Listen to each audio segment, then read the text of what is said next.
வணக்கம் live சென்னை.com viewers. நமது தமிழ்நாட்டில் உள்ள பிரம்மாண்டமான சிவன் கோயில்களை பற்றி இந்த வீடியோவில் பார்க்க போகிறோம். இந்த வீடியோ நிச்சயமா உங்களுக்கு சுவாரஸ்யமா இருக்கும். அதனால ஒரு லைக் பண்ணிட்டு வீடியோவை ஸ்கிப் பண்ணாம முழுமையா பாருங்க.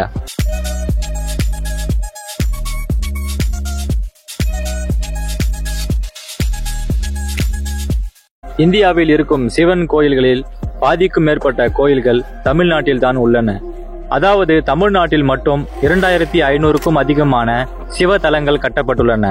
இவற்றில் பெரும்பாலான வரலாற்று சிறப்புமிக்க கோயில்கள் சோழர்கள் காலத்தில் கட்டப்பட்டவையாகும். அதே போல மற்ற பேரரசுகளின் காலத்திலும் கணிசமான அளவு சிவன் கோயில்கள் தமிழ்நாட்டில் எழுப்பப்பட்டுள்ளன. இப்படியாக கட்டப்பட்ட சிவன் கோயில்களில் சில சிவன் கோயில்கள் வரலாற்று மற்றும் ஆன்மீக முக்கியத்துவம் வாய்ந்தவை.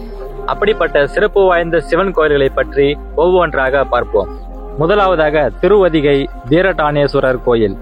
கடலூர் மாவட்டத்தில் பன்ருட்டில் இருந்து 2 கிலோமீட்டர் தொலைவில் திருவதிகை வீரட்டானேஸ்வரர் கோவில் அமைந்துள்ளது. இந்த கோயில் தமிழ்நாட்டில் உள்ள 8 வீர சைவ கோயில்களில் ஒன்றாகும். இந்த திருக்கோவிலின் கற்ப கிரக விமானத்தை பார்த்து ராஜராஜ சோழன் பிற்காலத்தில் தஞ்சையில் பெரிய கோயிலை கட்டியதாக வரலாற்று ஆசிரியர்கள் கூறுகிறார்கள். அதே போல தஞ்சை பெரிய கோயிலின் விமான நிழல் கீழே விழாது என்ற நம்பிக்கை இருப்பது போல திருவதிகை கோயிலின் நிழலும் தரையில் விழாதபடி கணித சாஸ்திர முறையுடன் பல்லவர்களால் கட்டப்பட்டதாக கூறப்படுகிறது. இரண்டாவதாக நெல்லையப்பர் ஆலயம்.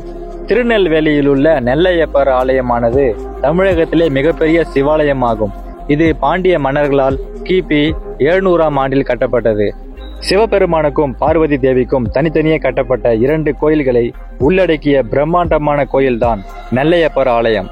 2 கோயில்களும் 17ஆம் நூற்றாண்டில் கட்டப்பட்ட சங்கிலி மண்டபம் என்னும் மண்டபத்தால் இணைக்கப்பட்டுள்ளன. இந்த கோவிலின் கோபுரங்கள் 17ஆம் நூற்றாண்டில் கட்டப்பட்டவையாகும். மூன்றாவதாக தியாகராஜர் கோவில். சென்னையிலிருந்து 16 கிலோமீட்டர் தொலைவில் உள்ள திருவெற்றியூரில் தியாகராஜர் கோவில் அமைந்துள்ளது.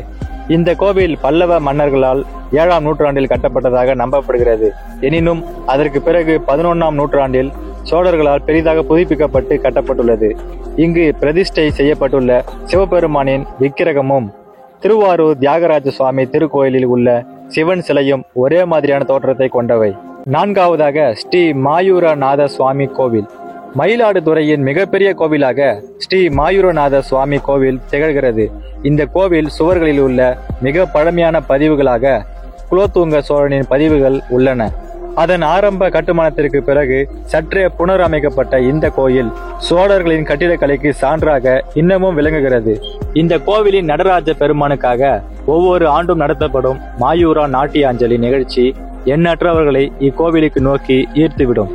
இந்த திருவிழாவை சிதம்பரம் நாட்டியாஞ்சலி திருவிழா நடக்கும் வேளைகளில் மகா சிவராத்திரியொட்டி சப்தஸ்வரங்கள் டிரஸ்ட் என்ற அமைப்பு நடத்தி வருகிறது. ஐந்தாவதாக ஜம்புகேஸ்வரர் கோவில். திருவானைக்காவல் கோவிலின் மூலவரான ஜம்புகேஸ்வரர் 5ஆம் உள் பிரகாரத்தில் சுயம்புவாக அப்பு லிங்கமாக எழுந்தருளியுள்ளார். அதாவது வடமொழியில் அப்பு என்பதன் பொருள் நீர் என்பதாகும். இந்த லிங்கம் இருக்கும் இடத்தில் தரைமட்டத்திற்கு கீழே இருப்பதால் எப்பொழுதும் தண்ணீர் கசிவு இருந்து கொண்டே இருக்கும். முற்றிய கோடை காலத்தில் கூட காவேரி வறண்டிருக்கும் நேரங்களிலும் இந்த நீர்க்கசிவு வற்றுவதில்லை என்று சொல்லப்படுகிறது. 18 ஏக்கர் பரப்பளவை கொண்ட இந்த கோவில் ஆரம்பகால சோழ மன்னர்களின் ஒருவரான கோச்செங்க சோழனால் கட்டப்பட்டதாகும். இங்கு அம்மன் அகிலாண்டேஸ்வரியின் தனி சன்னதி 4ஆம் பிரகாரத்தில் அமைந்துள்ளது. ஆறாவதாக பிரகதீஸ்வரர் கோவில் தஞ்சாவூர்.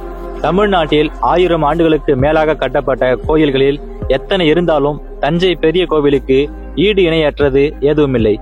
வடநாடெங்கும் பயணித்து பல வெற்றிகளை சுமந்து வந்த ராஜராஜ சோழன் தான் வழியில் கண்ட பல்வேறு சிற்ப கலை மரபுகளை சேர்ந்த கோயில்களின் தோற்றத்தில் கவரப்பட்டு அவற்றினுள் சிறந்த ஒரு உன்னத கலைப்படைப்பை தனது ராஜ்யத்தில் நிர்மாணிக்க விரும்பி மிகுந்த முனைப்பில் இந்த கோவிலை உருவாக்கி இருக்க வேண்டும் என்பது சில வரலாற்று ஆசிரியர்களின் கருத்து.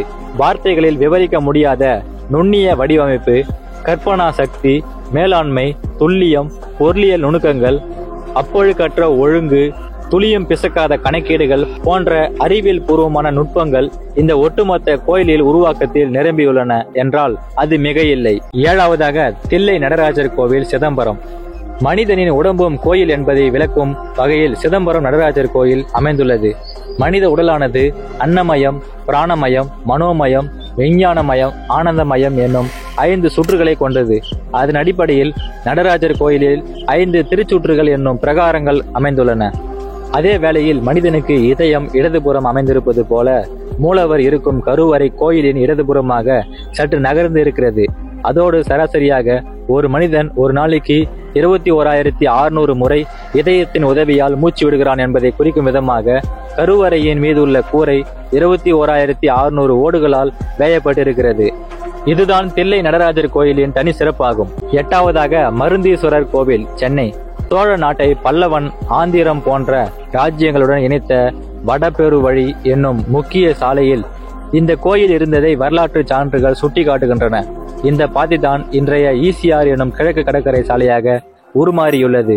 பரபரப்பான சென்னை நடுவே திருவான்மையூரில் அமைதி தழுவும் ஆன்மீக சூழலை கொண்டுள்ள மருந்தீஸ்வரர் கோயில் சென்னைக்கு வரும் பயணிகள் அவசியம் செல்ல வேண்டிய ஒரு புராதன புனித ஆன்மீக தலமாகும். 9வதாக ஸ்ரீ ராமநாத சுவாமி கோவில், ராமேஸ்வரம்.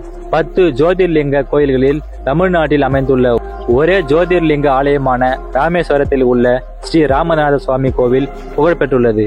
மேலும் ராமேஸ்வரம் என்ற பெயர் வர காரணம் ஸ்ரீ ராமநாத சுவாமி கோவிலை குறிப்பிடலாம். அதாவது ராவணனை கொன்ற பாவத்தை நீக்க ராமன் மணல்களால் ஆன லிங்கத்தை இங்கு பிரதிஷ்டை செய்து வழிபட்டார் என்று நம்பப்படுகிறது. இதன் காரணமாக ராமன் ஈஸ்வரனை வணங்கிய இடம் என்ற பொருளில் ராம ஈஸ்வரம் என்று ராமேஸ்வரமாக என்று மாறியுள்ளது.